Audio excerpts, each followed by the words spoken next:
Hi, my name is Dan Fowler. I'm past president and founder of the Apartment Owners Association.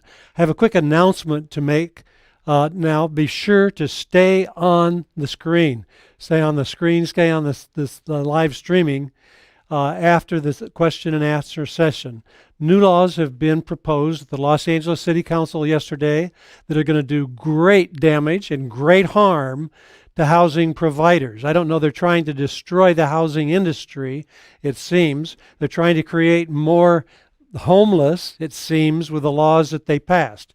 Some of you are even going to want to get out of the industry as a result of these laws that are, in my mind, criminal. So at the end of the seminar, we'll be going over those laws, explaining to you what they plan to do to you, why they plan to do it, and why they shouldn't plan to do it, and what we can do about it. So be sure to stay on after the question and answer service questions, and I'll come back on and we'll go over these things for you. Thank you very much. And I want to turn it over to the new president of AOA, Jeff Fowler.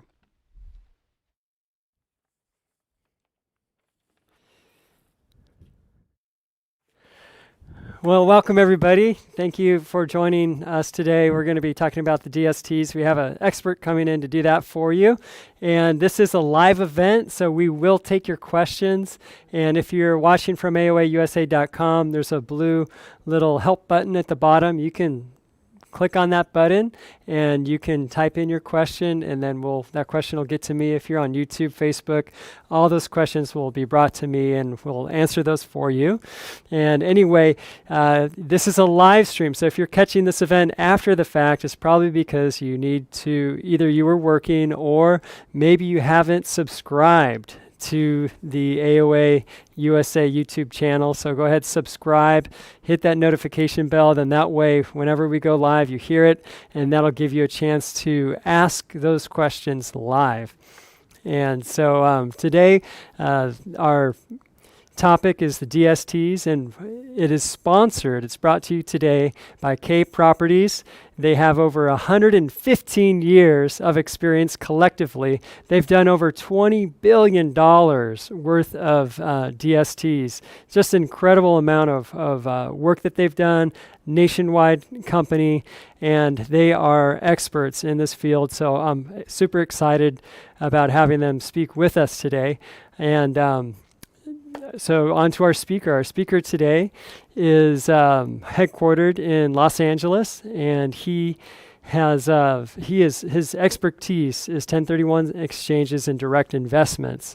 And his previous work was with a national commercial real estate tenant representation firm, and he would represent these businesses with those commercial things there. Anyway, so it's my pleasure to introduce to you today Matt McFarland.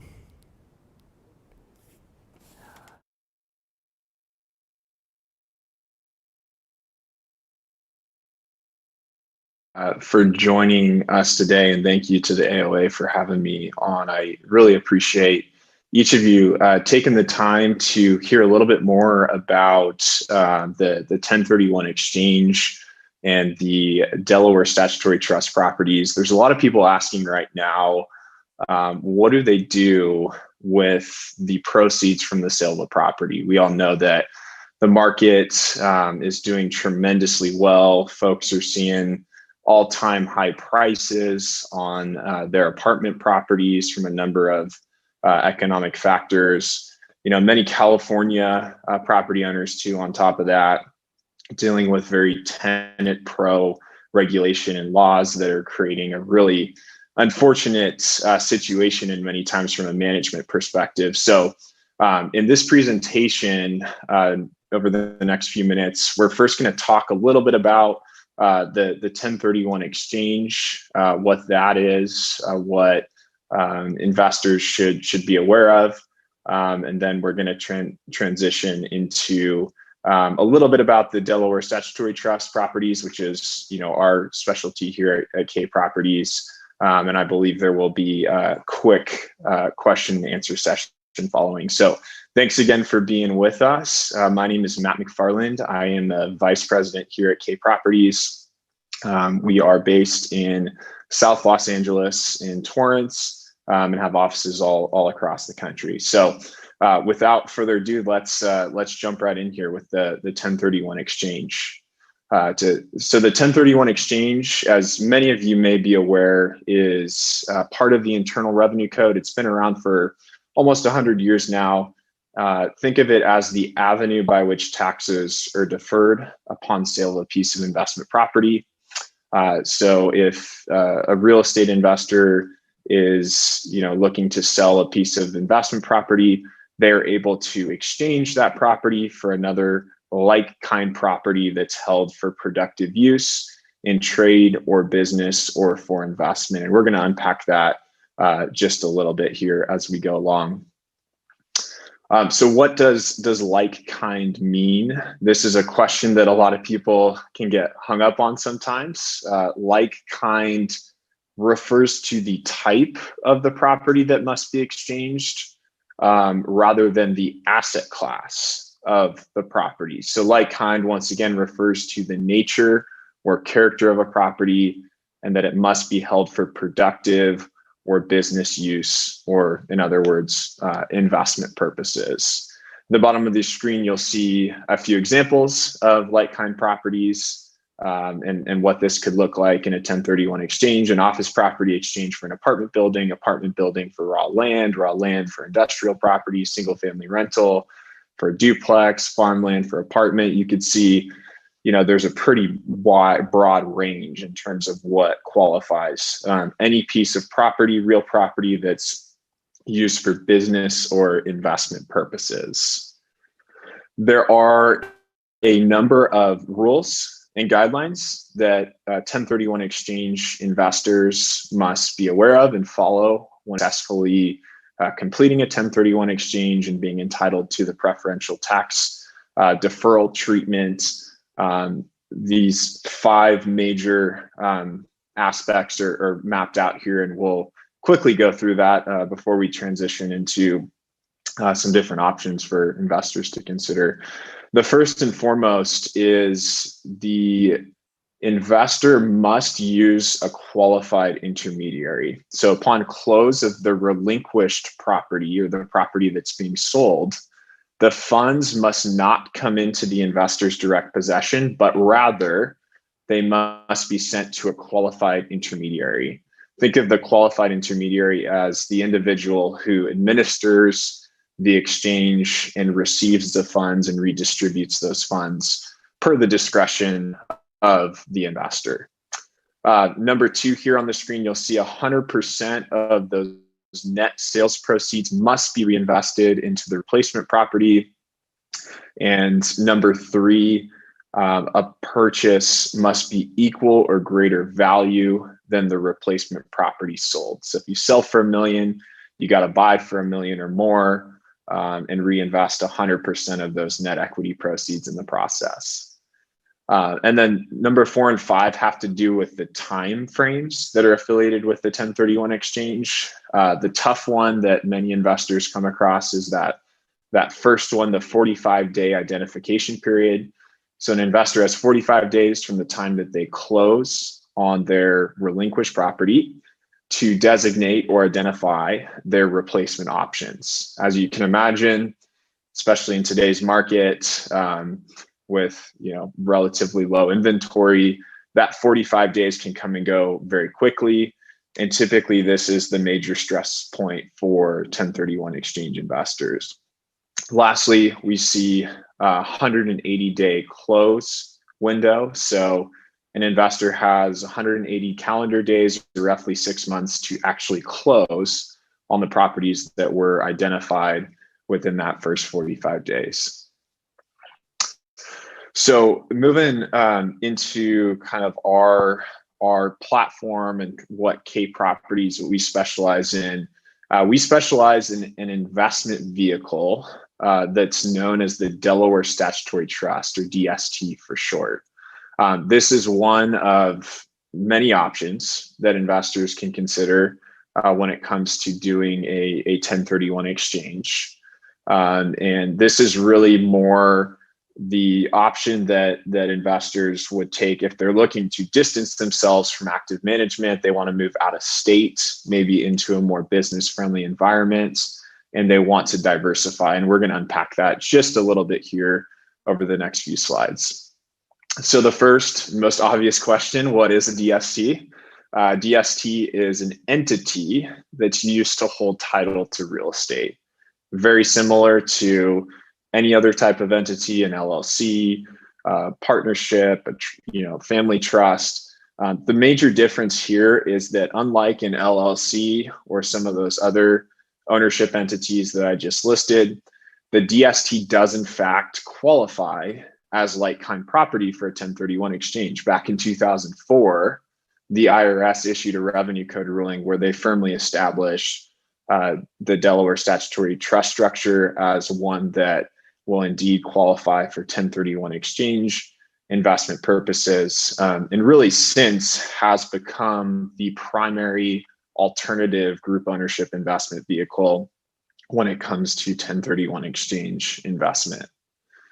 Here are just a few examples of what a DST property can look like, the asset class. So it could be, a large multifamily apartment property. It could be, triple net leased properties, healthcare, medical related buildings, government lease buildings, student housing, retail. And then there's different DSTs with respect to the financing. So you see some all cash or debt-free DSTs, some properties that are 50 to 60% leveraged, and even leveraged above that.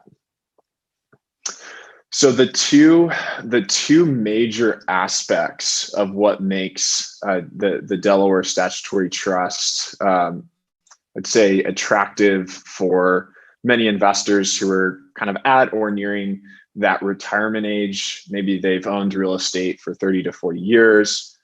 They're tired of being an active manager. They're tired of putting up with all the crazy, rules and regulations that we find ourselves facing today. Is the movement away from active management. So no more, tenants, toilets, and trash. The DST properties have professional asset management. The investment is ultimately managed by a very large real estate company rather than the actual investor themselves. So what this does is it allows investors to move away from the day-to-day active management and free them up to concentrate on, other aspects of life, whether that's grandkids, their family travel, other business ventures. So it's kind of a step away from active management. For many investors, that's attractive. For others, it might not. But that's one of the major aspects that investors are looking for with the DSTs, as well as diversification, which is kind of shown in this slide. The DSTs typically have minimums as low as $100,000. So what this allows investors to do is to diversify, to spread that 1031 exchange equity across multiple different geographical areas, different metropolitan areas, different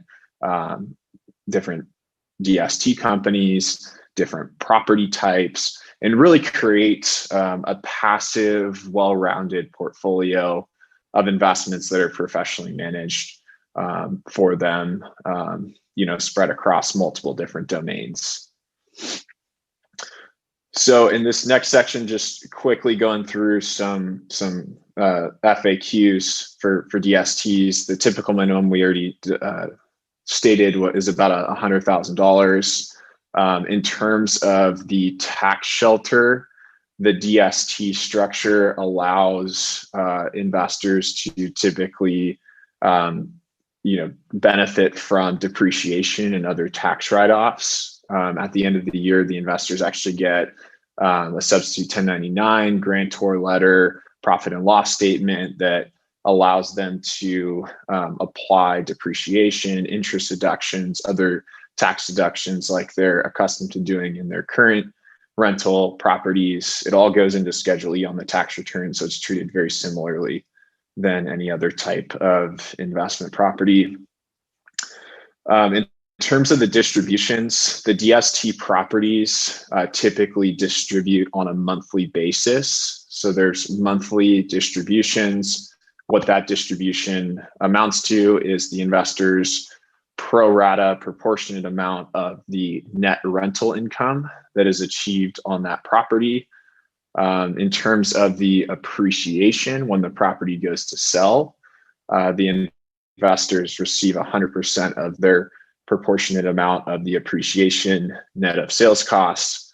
And the key thing here, the main difference between the DST and other forms of private equity real estate investments is that in a DST, the investors can initiate a subsequent 1031 exchange out of that investment into any other type of investment property when that DST comes to a close, which typically is anywhere in a 5 to 10 year window of time. We talked a little bit about the tax treatment, so I'm not going to spend too much time on this section, and we'll move into the financing aspect of the DST. So if you remember all the way back to the beginning of my short presentation here, one of the aspects of the 1031 exchange requirement is that the investor, the 1031 exchange investor, replaces the total value in their sale. Many investors have some type of mortgage, some level of mortgage on the property. So in order to replace that value, one would need to acquire a new loan in an equal or greater amount of the loan that they had on the existing property. When it comes to a DST, many of these properties have prearranged long-term fixed rate financing that's prepackaged into the investment. So what this allows investors to do is, A, not have to qualify for a loan and go through that whole headache and hassle, and two, automatically assume their proportionate amount of that loan on a proportionate basis in a non-recourse position. So when it comes to closing on a property, we talked a little bit about the stress that can come in that 45-day period and the uncertainty sometimes that investors have with actually being able to close on a piece of real estate. The DSTs make it really easy because they have that prearranged non-recourse fixed financing from the very beginning to create a very easy kind of turnkey transition when it comes to the actual transactional aspect and the debt assumption aspect that's part of the 1031 exchange. In terms of the amortization of the loan, the investors would receive their pro rata proportion of any principal pay down. Each DST has different loan structure, so that would be something we'd want to review with each and every one of the offerings. And in terms of a loan to value or loan to total value of the real estate, most of the properties are going to be in that 50 to 60% range if they have a loan on them. As we talked about too, there's a number of DSTs that are structured as all cash or no debt DST investments, and those would be more attractive to someone who does not have a debt replacement requirement in their exchange. Say they own a property free and clear, they don't want to go back into a position where they're assuming a loan when they've worked for a long time to pay that off. It's the more conservative route to go. And moving into this next phase, we're going to quickly talk about why one would consider an all cash or debt free DST versus a DST with leverage. The first and most obvious, no risk of lender foreclosure. Don't need to say much more with that. You don't have a loan. The property cannot be foreclosed on. There's no refinancing risk. In terms of the 1031 exchange mechanism, it eliminates the risk of having to take on an equal or greater debt in future 1031 exchanges. Every DST has a plan to sell, to be sold at some point in time in the future. And so if there's no debt that's assumed in the purchase of the DST, that will not be something that an investor has to worry about or be concerned with in future exchanges. I'd say the biggest and most important aspect with the all cash or debt free is it just provides a more flexible environment. It allows the DST company to be able to hold through any potential market downturns, credit crunches, recessions, depressions. There's no loan that's coming due at a specific point in time. And so it creates an environment where the DST company has the ultimate holding power, which can be important in certain situations. I'm going to quickly breeze through these, but some others, cash flow sweep risks, which can be found in certain DSTs with debt. The debt-free DSTs may, in certain cases, have a higher projected cash flow. There no balloon mortgage maturity dates, no prepayment penalties, and in certain cases, lower fees as well. We talked a little bit, or I alluded a little bit to this in the past. In terms of actually closing on a DST, it can typically be done as quickly as 3 to 5 business days after submitting subscription documents. Once again, when it comes to the short timeframes of the 1031 exchange, the ability to close very quickly and have the capital redeployed and working for an investor takes a tremendous amount of stress off the table when one is in the process of a 1031 exchange. In terms of the qualification, one must be considered an accredited investor or an accredited entity to be able to purchase a DST. A DST is classified as a private placement, which is under the umbrella of a private security. So there's a limit that the SEC and FINRA imposes on who can and cannot purchase a DST property. And that would be someone defined as an accredited investor or an accredited entity. Accredited investor is someone who has a net worth of 1 million or more, exclusive of their primary residence. And the accredited entity is an entity that has gross assets of 5 million or more, or an entity that's owned solely by accredited individuals. I'm going to show just a couple examples here of past actual DST properties that we have participated in as we look to conclude the presentation here and move into the Q&A session.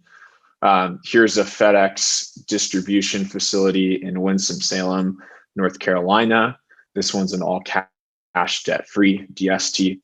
Here's an all-cash debt-free DST that's a townhome community just outside of the Nashville market.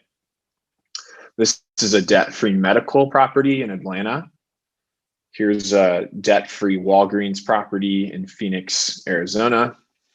This is a distribution facility leased to Frito-Lay in Sterling, Virginia, which is an affluent submarket of Washington, D.C. Here's a data center in Tacoma, Washington, just south of Seattle. So you could see here with these different DSTs, spread all across the country. I'd say right now we have a heavy presence in many southeastern markets. Those markets still potentially have some upside for growth. But as you can see in these examples, really, all across the country is where these properties are represented. In terms of the due diligence process, we have a full due diligence team that's comprised of multiple members who have performed due diligence in many arenas in the regional, national, banking system, real estate markets. And in terms of the data that is pulled and how we approach the due diligence process, because that's a really key aspect when we're working with investors, is we want to make sure that we do the proper due diligence to not only understand the investor's personal situation, but that we're vetting each and every one of these properties to make sure that they are able to be positioned to hopefully do well over time. And there's a number of ways we do that. First is mystery shopping. So mystery shopping is, as the name indicates, sending an individual to approach a property and inquire about what it would look like to rent a unit or rent a space, and see what the general response is and what the property actually feels like. In addition to that, other property inspections, making sure the property is as advertised. We access a lot of commercial databases, many third-party reports, appraisals, environmental reports, zoning reports, PCAs, and much, much more. This is just a quick example I'm going to flash on the screen of what one of these due diligence reports looks like. This is just the first of many pages. I won't bore you guys going through all those details, but we do prepare one of these reports for each and every one of the properties that we vet and that we have on our platform. Just to close out here with the K Properties team, here's just a representation of many of the members that we have on our team. We are, as I mentioned, headquartered in Los Angeles, California. We have offices in New York City, Washington, D.C., San Diego, San Francisco, Seattle. We just opened a Boston office as well. And really, K Properties, we are specialists in the Delaware Statutory Trust 1031 exchange marketplace. And we offer DST consulting services to 1031 exchange clients. We're very proud of the experience that we have in the space. We've been doing this for a long time and have helped investors purchase well over $10 billion worth of DST real estate. We've really kind of taken the specialist approach and believe that has served us and our clients very well over the last decade plus. We're always available to help with clients, and I think for us, really the educational push is the most important. We want to make sure that investors are aware that this is an option, and kind of walk them through the structure just to see if this is something that would work for them. So I'm going to go ahead and just end it there. If anyone would like a free copy of our DST 1031 exchange book, which goes over the details of the structure a little bit more, or a free 1031 exchange listings, you can always reach out to us directly. And yeah, I really appreciate the opportunity to present, and Jeff and the rest of the AOA really value our partnership with you guys over the last few years. So, and turn it back over to you, Jeff. If there's anything more you want to say, and I believe we might have some questions that are coming in as well. Great. Thanks so much, Matt. Really appreciate it. I told you he knows his stuff, and he sure does, and he'll have answers to questions for you. If you joined us a little late, just put your questions in the chat. If you're watching on the AOAUSA.com, just put your question in the chat there, and they'll get the question to me. And you may have missed it, but at the end, after we're done with the questions, if you're LA County, in LA County, you would want to stay on the line here, because Dan Fowler, the founder of AOA, he'll just be speaking about a law that's looks like it's just about to come out for LA County that'll really damage our rights as property owners, or rental property owners anyway. And anyway, so just wanted to mention that. And yeah, thank you for joining again, AOA. We're here to serve you. And we are one of the largest individually organized groups of apartment owners in the state. We'd love for you to join with us. And also, oh yeah, remember to stop sharing your screen. Matthew, were you able to stop sharing your screen? I just remembered to take that off, so we should be good now.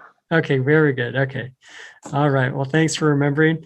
And so join AOA. It comes with a money back guarantee in your first year if you're a first timer. And also just one little thing before we go into questions, we have this new thing where on our website, there's a whole list of coupons.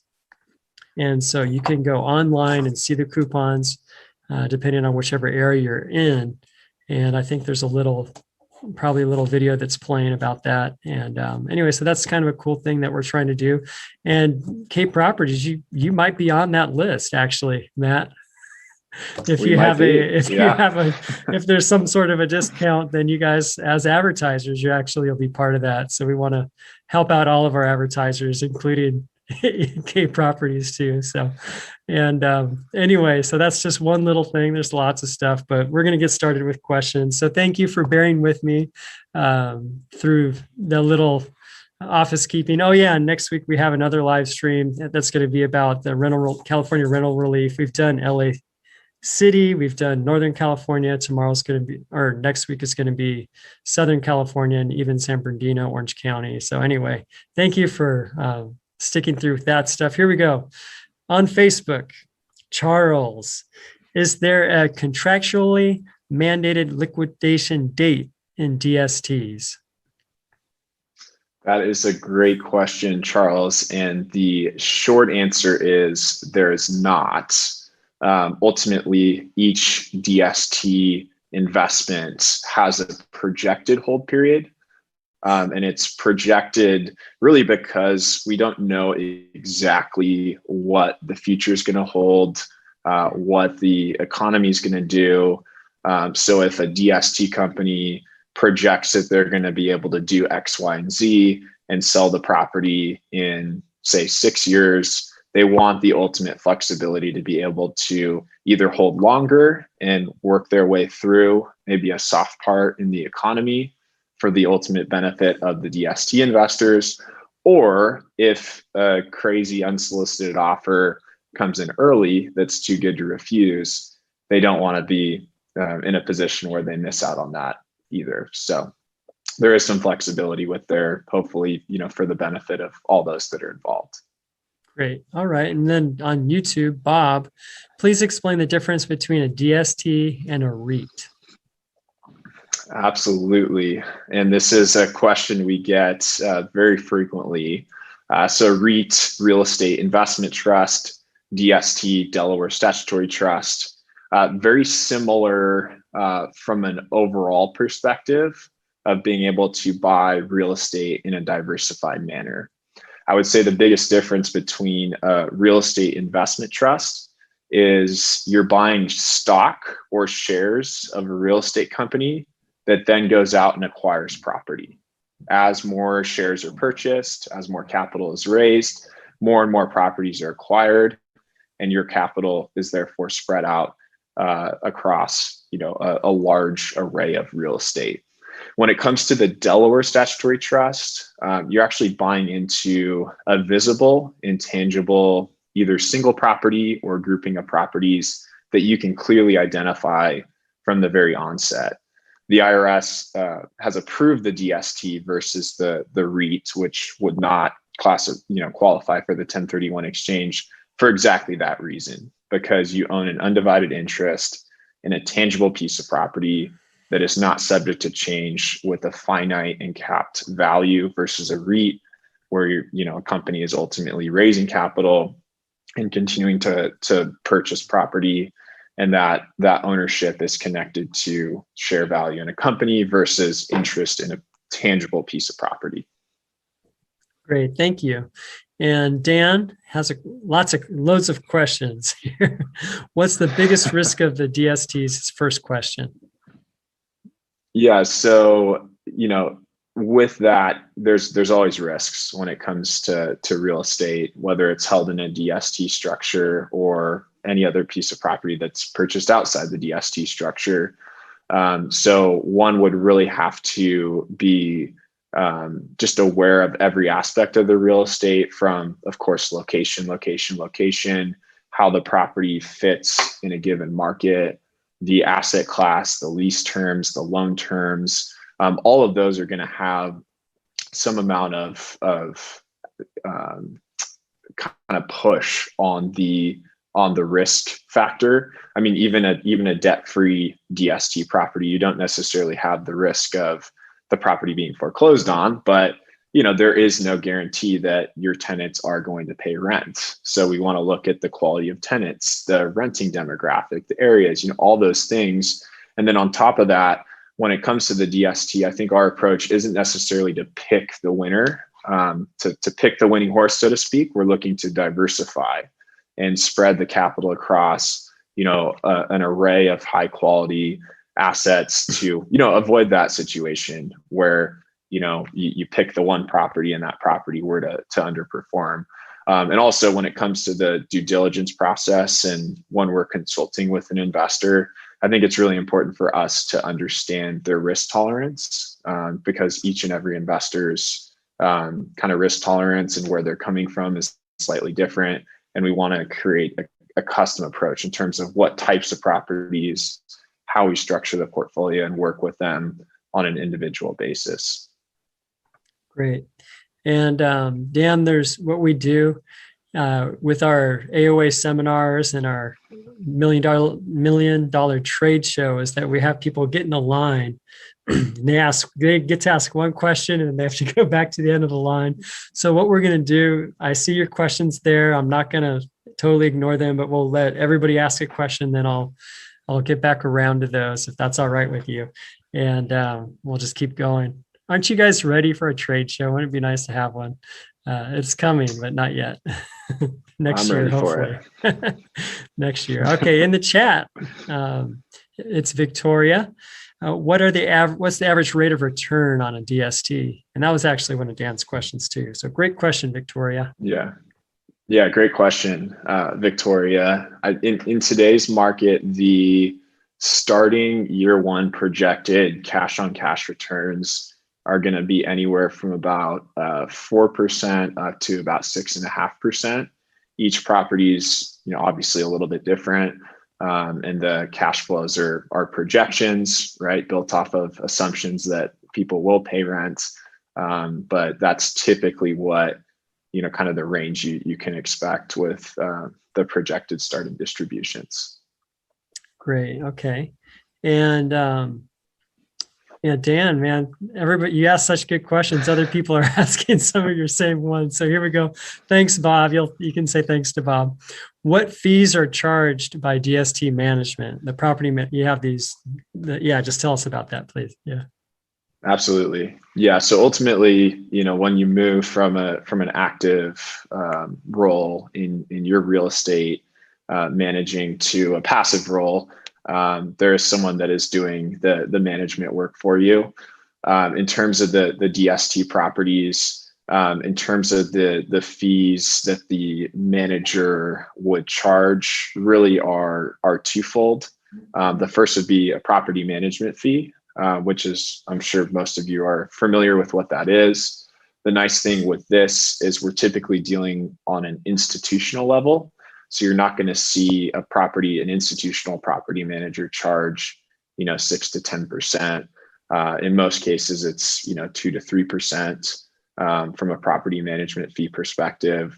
And then the only thing beyond that would be an asset management fee. So this is the ongoing fee that the DST company charges. Typically, it's about a 1%, ongoing fee, and both of those are taken into account before that projected cash flow is, published or shown.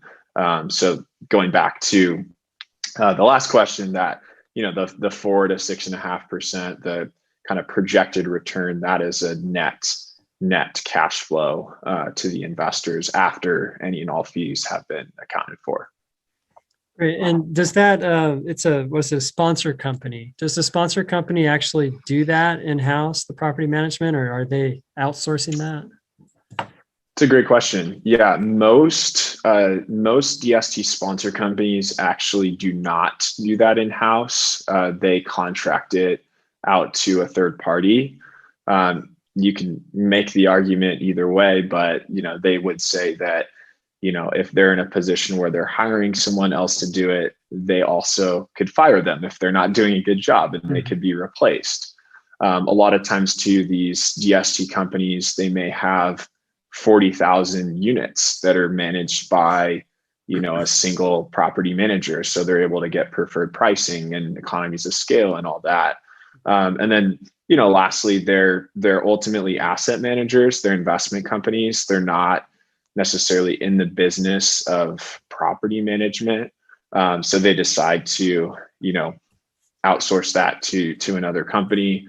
There are a few that do have an in-house department that handles all their property management. There's also a good argument that can be made there, but I'd say a majority of them will contract that to someone else. All right, Paul on YouTube, does the amount invested in a DST have to be larger than the value of the rental property sold in order to qualify as a 1031 exchange? Great question, Paul. So in terms of that value question, when it comes to doing a 1031 exchange, I always remind people the first is just making sure that 100% of those net equity proceeds are reinvested. So whatever amount, after all closing costs, after everything, whatever amount gets sent to the qualified intermediary in equity proceeds, 100% of that will have to go towards a DST. In terms of the value, this is where it can be different for different investors based on the amount of debt or no debt that they have on the property that's being sold. So really what an investor would need to be aware of and pay attention to is that one, they contribute 100% of their equity, that they're buying an equal or greater total value of DST real estate compared to the total value of the property that they're selling. And when it comes to acquiring DSTs with different debt structures, those values are going to be different. And the nice thing from the DSTs is you can actually allocate specific amounts of capital and equity to different properties to buy the exact amount of real estate that you're looking to purchase. So there is some flexibility there. And ultimately, if you worked with K Properties, we would kind of help guide you through the process and make sure you're purchasing the correct amount of real estate. And of course, we always encourage, investors to work with their CPAs as well, just to make sure that they're, hitting all the numbers that they need to hit and doing things properly from a tax perspective. Great. This is a good one from Batul, and I think it relates here a little bit. And it's just a little more practical, like dollar figures here. If I sell a duplex property for $1 million and they have $400,000 in equity, $200,000 in profit, do I have to spend $1 million, or can I buy for $200,000 in profit only to avoid the capital gain? There's talking about a split, I guess. Right. Great question. Two different things. Yeah, it's a very, very common question and really great question. I'm glad this was brought up. So in that example, you sell for $1 million, you have $600,000 in debt. So that immediately goes to the bank. We're left over with $400,000 of equity. 200,000 that's profit. 200,000, that's the original equity that was contributed in the original purchase of the property. When it comes to the 1031 exchange, 100% of the equity proceeds would need to be reinvested, profit and original equity. So in this example, $400,000 of the net equity would have to go to purchase $1 million worth of total real estate. You sold for $1 million, you got to buy for $1 million. You got to spend 100% of the net equity proceeds, profit and original equity included. All right. And Paul, what is the typical time frame for an investor holds a DST? So the typical holding period is going to be between 5 to 10 years. Each investment is a little bit different. To give a more specific answer, if you take an average of the DST space, you're going to be right around 6 years is the amount of time that most of these properties are held. And in each and every offering and private placement memorandum, there will be a projected hold period that each of the different companies kind of lays out in terms of what they expect to do and how they expect to get there. So that's going to look different for different properties for an array of different reasons. But within a decade is when most people would expect to see that that capital returned and that liquidity event take place, which would come through the sale of the entire property that the investor owns an interest in the DST. Great. And here's David on YouTube. How much ongoing paperwork is required for DST? Yearly out-of-state tax filings, Delaware regulation and fees, quarterly reports, whatever else is in there. Could you explain, please? Yeah, absolutely. It's a great question. So the DSTs on a spectrum of passive to active, this is the most passive you could possibly get, right? You're getting, monthly distributions, ACH to your checking account or account of choice. You're getting quarterly reports from the DST company, giving an update on the property, the budget, everything that's going on there. And then at the end of the year, the investors are getting a tax package. In that tax package is going to show their percentage of every aspect, every line item of the real estate. The CPA, the investor CPA would take that and plug all those numbers right into Schedule E on the tax return. There is no, the investor is not to be concerned with the Delaware filings. That's ultimately something that's done on the institutional level. When it comes to taxation, if an investor were to invest in another state outside of California that did require state filing, that would be potentially something the investor and their CPA would have to work through. And depending on if they're above the state filing threshold for a non-resident, that may be an added bit of paperwork that comes at the end of the year. But in terms of the investor level, really the only thing the investors have to be concerned with in terms of upkeep is just making sure that tax information gets kind of pushed to their CPA to get their taxes filed at the end of the year. And beyond that, just receive the updates as they come in and distributions as they come in. Great. And Tom on YouTube, of all the deals that have liquidated, what was the average IRR? So he's looking for what's your track record, like if you were to average everything out, it sounds like. Yeah, it's a good question, Tom. And K Properties we're a brokerage platform for DSTs. So ultimately, we're not the company that's managing these different properties. We advise and consult with investors in terms of what DST investments make sense for them. So we technically can't claim a track record ourselves because it's not something that we as the manager or we as the broker and not the manager can claim. I would say that the DSTs over the past decade have done very well. If we're using a baseball analogy, I think when investors are looking to invest in a DST, these are conservative, stabilized, A-class, newer properties that are really built to protect investor principal and to realize a consistent, durable income stream over a long period of time with the hope for some modest equity appreciation. I caveat everything to say we have been in one of the most prosperous bull markets in real estate history over the past 10 years, right? Most people who have invested in real estate have made money just based on the cycle and where we're at.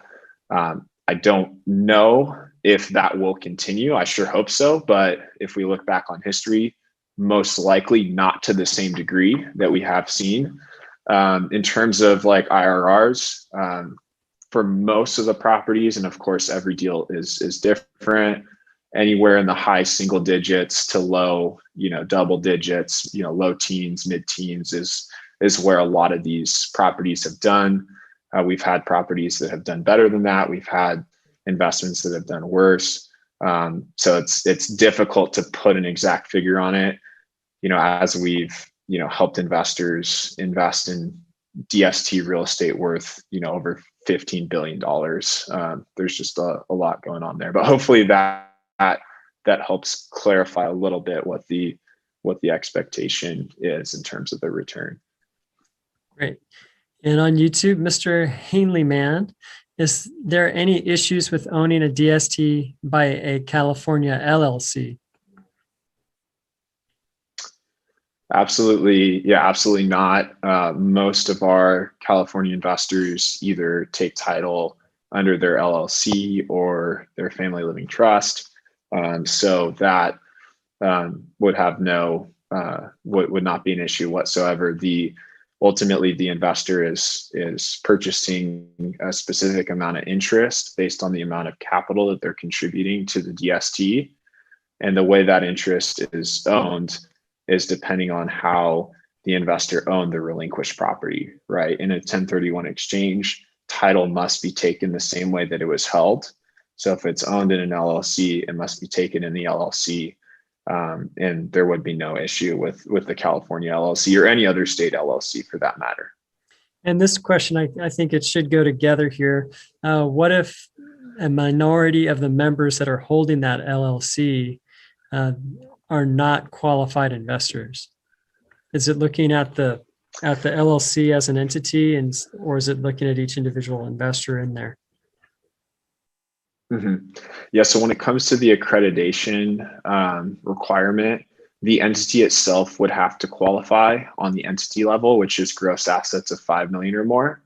If it doesn't qualify for that from that definition, it would move down to the individual investor level. So you look at each individual that owns an interest in that LLC or whatever the entity is, and each of those investors must be personally accredited, which is the $1 million net worth, not including their primary residence. Or from an income perspective, one would have to make either $200,000 a year or more as an individual, or jointly with their spouse, $300,000 or more a year, and be able to demonstrate that for the last 2 or 3 years. If one of the investors in the LLC does not personally qualify, then unfortunately that entity would not be able to participate in DSTs. That's not our rule. That's the rule of the SEC and FINRA and all the other governing agencies that oversee what we do. Okay, on Facebook we have Christine. Is your firm specialized in QOF? So qualified opportunity zone funds, I think, is what is being asked there. We do offer a number of qualified opportunity zone funds. They're certainly an interesting tax advantaged investment that could be considered in addition to or alongside DSTs. So yes, we do have a number of those on our platform. And as a number of the companies that do the DSTs also have qualified opportunity zone funds available. So yeah, we definitely want to unpack a little bit more about the investor situation and kind of crunch the numbers to see which one makes more sense. But yes, we do. Great. And Wayne in the chat in Diamond Bar, how would you compare it to a TIC? Great question. So the TIC is the other kind of group ownership structure that works for 1031 exchange investment. The TIC structure was really big back in the late 90s, early 2000s. And it's similar in terms of allowing a group of investors to combine own a piece of real estate. Biggest differences between a DST and a TIC.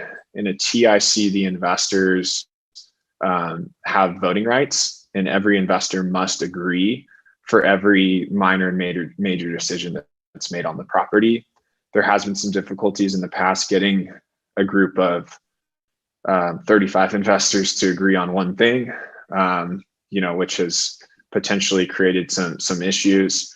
There's a couple other differences I can rattle off. The TIC investors are actually recorded on deeds. So there's a little bit more that goes into the closing process to protect, from a liability perspective, the actual investor themselves from like a slip and fall or other things that could happen on the property. The investors typically have to individually qualify for a loan versus in a DST, it's pre-structured and it's non-recourse. And then the last is the TIC. There's a limit to 35 investors. That's the maximum that can be combined on a piece of property, which typically pushes the minimums much higher than the DSTs, which excludes investors from a diversification profile and access level. So we've found that, for a lot of those reasons, the DSTs are, they're easier to transact in and out of. And, it's really kind of the preferred structure. We do offer a couple of TIC opportunities on our platform in addition to DSTs, but these typically, have some value add, or there's something to it which would maybe be attractive to a smaller grouping of investors versus the DSTs apply to, in a lot of cases, a wider base. Great. And back to Dan. All right. He's back at the front of the line now. And his question is there any guaranteed returns from a DST? No guarantees. Yeah, absolutely no guarantees. This is real estate. We don't know if these tenants are going to pay rent. We don't know what the future is going to hold. So just like with any investment, any property, we ultimately don't know. We can project, but projections are just projections. And but yeah, the distributions are ultimately supported by the rents, and not guaranteed by a company or anyone else. Great. And here's Batul again. It looks like syndication, but we invest in a 1031 exchange. Am I right? So it looks like a syndication. Yeah, so syndication is essentially just a term that's used to describe any collaborative effort of multiple individuals coming together to buy into a piece of real estate, or it's an investment that's created by an investment company for the purposes of, investment dollars to be contributed. So DSTs would fall into that category, as would, many other types of private equity investment, like real estate investments or, other investments too. Great. Okay. Let's see, Paul, what are the steps and how long does it take for an investor who wants to get out of a DST? What's the exit strategy? So when it comes, yeah, great question. So when it comes to exit, we always encourage investors to be committed to the business plan, which is that 5 to 10 year period of time. That's from the time the investors initially buy into the DST to the time the DST is sold, and that liquidity event is created for all the investors that are involved through the sale.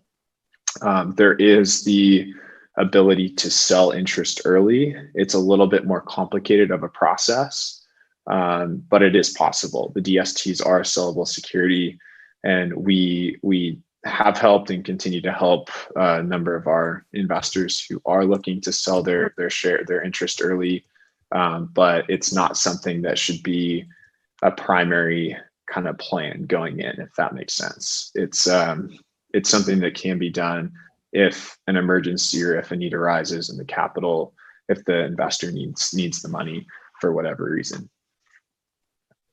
Great. All right.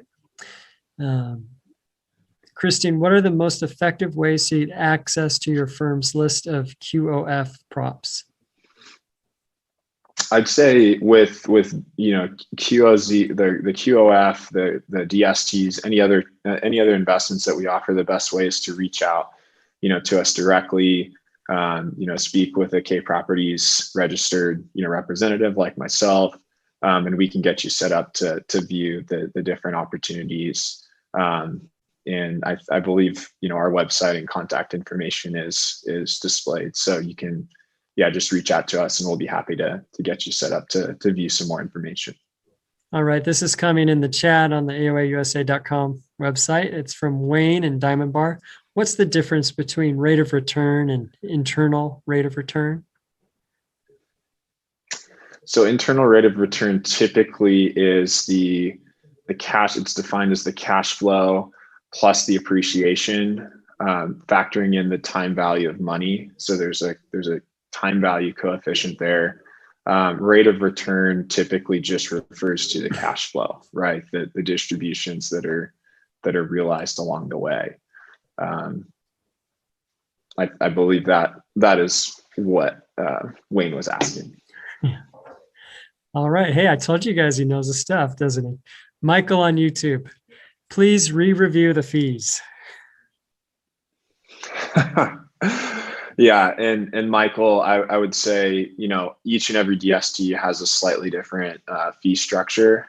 All the fees are fully disclosed, and if there is an interest, we can certainly walk you through all that. I talked about the ongoing fees, and ultimately there is a premium that you pay to participate in a prepackaged investment. But ultimately, each of the fee structures are slightly different, and all that information is included in the private placement memorandum.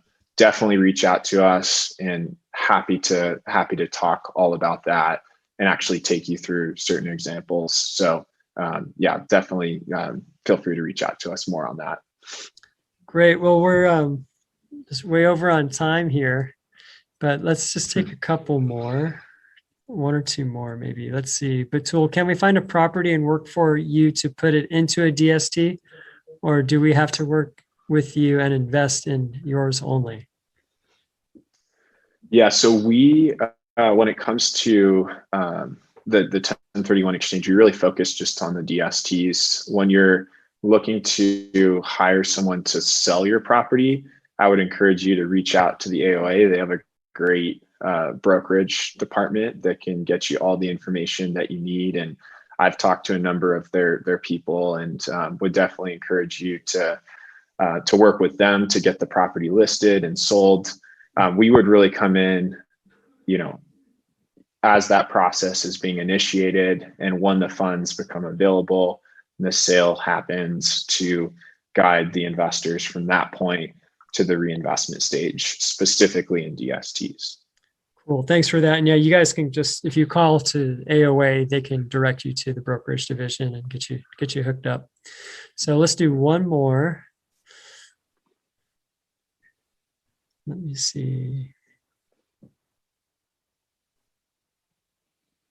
Okay, Mr. Henleyman, if there is a desire to sell before the planned sale of the property in the DST, is it likely the return is penalized? Is there a penalty for that, for exiting early? There's no penalty that's assessed by the DST company. However, there could be a penalty from the perspective of the investor selling their interest for less money than they initially bought in to make a sale happen, right? So no direct penalty, but there's ultimately a negotiation between parties, the DST investor who's selling and the potential purchaser, and that's going to depend on a number of other circumstances. So hopefully that clarifies. Great. Well, thank you so much for sharing with us today and answering all these questions, taking your time. We really appreciate it. Absolutely. Yeah. Thank you guys for having me. We've really appreciated our partnership with the AOA, and for everyone that's still listening an hour later here, thanks for hanging in there with us. Yeah. And so now we're going to have Dan come on, and the founder of AOA, and he's just going to give a brief little update on some new laws that are in the making. And so just bear with us. And I think we're ready to go ahead and go to him now. So thank you. Here's Dan Fowler. Hi, I'm really upset today, more so than, oh goodness, must have been way back when they first started enacting rent control in our state that I became so upset. As this law that they have, they call it anti-harassment law. Actually, it's an anti-housing law. It's designed to destroy housing in different cities. This law is passed in some other cities. Los Angeles is now looking to adopt it, and I want to cover that with you. Now, don't leave me. You say, I don't own property in Los Angeles, so it won't affect me. Well, I heard that 40 years ago when they first put in rent control in the area where I had apartment buildings. And I heard people say, well, they'll never have a rent control here. Oh, yes, they have it now. And I told them at the time, yes, it will. It'll grow. And this law being proposed in Los Angeles right now will grow to your city if it's passed. If they pass this, the tenants will like it because it's going to give tenants a lot of your money again. The free rent is going to have to end. And so the politicians have figured out a way to keep money coming into the tenants out of your pocket again. But stay on here and help us get rid of this thing. I'll cover the law briefly. And briefly, the threatening harm is one thing. In other words, if you threat physical harm to your tenant, then your tenant can file a lawsuit, and he can the penalty will be $10,000. So you'll give him $10,000. Now you say, oh, I can afford to take the chance of the $10,000 because I never physically threaten harm to anybody. You're going to have a lot of false claims, folks. You're going to have two tenants there, and one's going to testify that you did threaten them. And it's a money machine for tenants is what it is.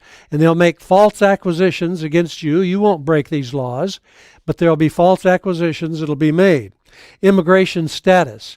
You will not be able to tell anybody, the law says, against, in other words, they've made a law here that makes the law against reporting a lawbreaker. Freedom of speech, of course, in the U.S. Constitution is probably going to eventually throw this one out.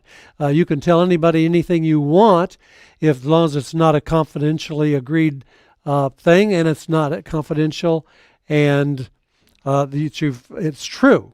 Okay, that's the thing that you're going to have to make. You can say what you want to say to whatever you want to say it, but obviously the city council people are not taking this into consideration, that you do have freedom of speech. So telling on housing consumers that they have to move out, falsely telling them that they have to move out. In other words, the law says you have to move out. Well, the law doesn't say it, and so they can come back against you. Again, that's an easy one. Another tenant in the building will be sitting there with them. You'll say something. You will not say anything falsely, but the other tenant will testify that you have. Failing to protect against dust and asbestos, that's already the law. They don't need to pass a law to do that, except they want to give the tenant money. They're not interested in enforcing that law. They're interested in channeling money to the tenant. Relating to, if you retaliate because they've tried to form a union or an association to go against you. Coercing, folks, get this. The one councilman brought this up in the meeting, and folks, it's just as anti-American and anti our American economic system of free enterprise as you can get. But they want to propose, there's a proposal here that you cannot offer money to a tenant to move out. In other words, if you want to tear the building down, or if you want to get something else done and you want the tenant out, so you offer him $10,000 to move out, they want to make that against the law so that you cannot buy a tenant out of your building, pay him to buy your building back. Well, folks, there are some things here. There's nothing in this law to protect you, nothing to protect the housing provider. The protection is all for the housing consumer. And notice that I'm changing that word tenant periodically and introduce it, and we'll try to get a permanent change eventually. Maybe it'll take 10 years, but you have housing consumers and you have housing providers. Now, who's responsible for the housing problem? People who consume the housing or people who provide the housing? This is one reason. You use a vocabulary, and the vocabulary can make a lot of difference and change attitudes. What's wrong with a bill? Well, they have excessive fines. There's no reason to fine people like this. The tenant can provoke the owner. They can provoke the owner to react to them. And what if they provoke the owner? No problem. You can provoke the owner all you want to anger, and he'll come back at you and say something, and the law says now that the tenant will get $10,000. Must have a tenant friend. The city council people must have a lot of friends who are tenant attorneys in the business, because they're going to make a lot of money. They must create a windfall for the legal profession doing that. And the courts are already packed. This is going to pack it with more, and most of these are going to be false allegations. And there's a law against making false allegations. So we'll be able to sue the tenant back. He doesn't have any money, so what good will it do to start with? They want to stop you from coercing, is the word that he used here, coercing the housing consumer with money to do something. Why? Why are they making this law? Why are they proposing a law that's so unfair, one-sided? Well, it's because they want to buy votes with your money. They bought a lot of votes with your free rent that you had to provide. That's your money. They use your money to buy votes. That's why they pass laws like this. They want to take care of these people who vote for them. I'm going to ask you to write a letter to each city council person. We're going to put up the addresses here that you can, and you say, well, Dan, I'm not it doesn't matter whether you're in Los Angeles or not. I'm going to ask you to write a letter. Write a letter to the mayor. Tell him how unfair and one-sided this law is. There's nothing in there to protect you. If they're going to make an anti-harassment law, how about an anti-harassment law and for the tenants harassing the owners? There's going to be more tenants who have harassed more owners in the past than owners who have harassed tenants. The tenants that are in there, the consumers that are in there, are paying. They're our customers. We want to make them happy. We provide a housing for a customer. But the other way around, sometimes the customer gets angry and harasses us. And there should be a law against that, along with penalties. One of the penalties should be to move out of the apartment so that you can rent it to somebody who will not harass you. But to make it equal. By the way, the only person that tried to equalize this a little bit on the council was John Lee. So if you're writing a letter to John Lee, thank him for representing you. Thank him for trying to make the law fair. Now, to the rest of these city council people, you can look to see what district you're in. The rest of the city council people, you want to be nice, be courteous, but ask them to make a law that's balanced and fair, equally mutual protection for the owner as well as for the tenant. Ask them, here's some things that you can ask for in your letter. Number one, ask for a written notice of any correction that needs to be made. In other words, that the tenant will first have to give you a written notice. Now, that's what we have to do, is give a written notice to the tenant with time to correct it. And that needs to be in the law. Number two, make a law that prevents the tenant harassing the owner. Okay, now harassment's going to be, you say, well, no, I never harass. Oh, did you ask a tenant for rent? They paid the rent late. You've asked them a second or third time for the rent. You're harassing me if you do that. And let's go to court and you have to pay me $10,000. So you're going to ask for that. You're also going to ask for the provider to stop providing and sell. What's going to happen? What you want to say in your letter is basically what's going to happen. Tell the city council. Remember, they've never provided housing for anybody. They don't know what it's like. But our providers of housing are going to stop providing housing. There are going to be people, when they get this law, that say, I can't afford the risk of being sued for $10,000. Can you imagine a 20-unit building where all the tenants go together? That's a $200,000 fine that you can be hit with, and nobody's talking about it. And we need to talk about this. We need to tell the council people what's going to happen. Developers then, they're going to sell their building. The developer's going to tear them down, put in new units, and instead of having rents at $1,500 a month, it's going to be $3,500 a month. Also, they're going to create more homeless. There'll be more homeless out there as a result of this law. So, and tell the council people that. Remind them that That is what's going to happen if they pass a law like this. Write your letters, make your phone calls that you can do. Also, I'm going to ask you to put the sign back up there again in case somebody's finally decided that they're going to write a letter. Get the district that you're in, get the person's name, and write that letter. And you've got three things basically. You're going to ask for a written notice to correct the situation. You're going to ask for a law that prohibits the tenant from harassing you, and you're going to remind them that some of you are going to sell your building as a result of this. You're fed up. You've provided enough free rent. You don't need to pay tenants money for the way that you manage your building, and you say, I'm going to get out of the market.